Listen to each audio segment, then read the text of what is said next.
यार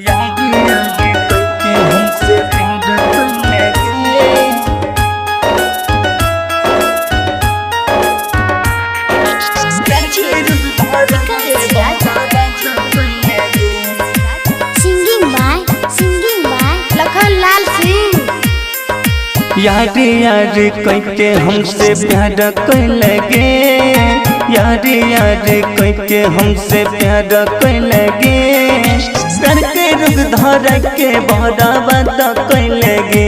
हे कोई हमारा जिंदगी के तू ही बर्बाद कैलगे। दिल में उठे लहर ऐसन आग लगैलगे, दिल में उठे लहर ऐसन आग लगैलगे, करके रुक धर के बड़ा बात कैलगे। हे कोई हमारा जिंदगी के तू ही बर्बाद कैलगे।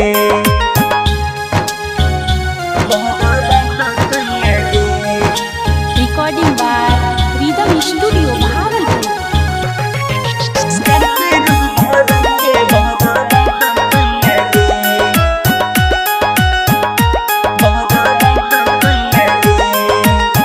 कसम क्रिया जाना तू ही रही खैने, गरीब के दिल से खेला बाद को न कोइले।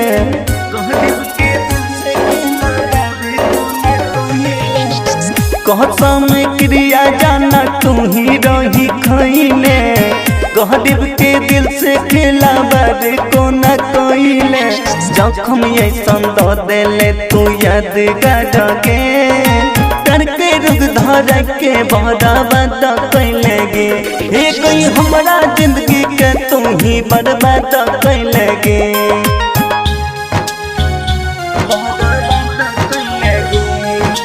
Recording by rhythm studio Bhagalpur.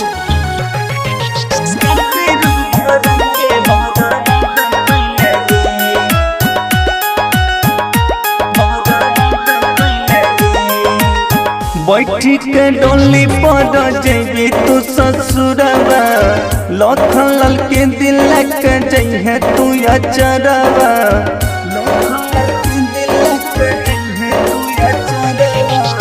बैठी के डोली पर जइबे तू ससुरवा, लखन लाल के दिल के जइहे तू अचरवा। राहुल देख छोड़ुआ तू आवाज रही गे, करके रुक धर के बड़ा बात कैलगे। हे कोई हमारा जिंदगी के तू ही बर्बाद कैलगे। Mix by Rahul Yadav.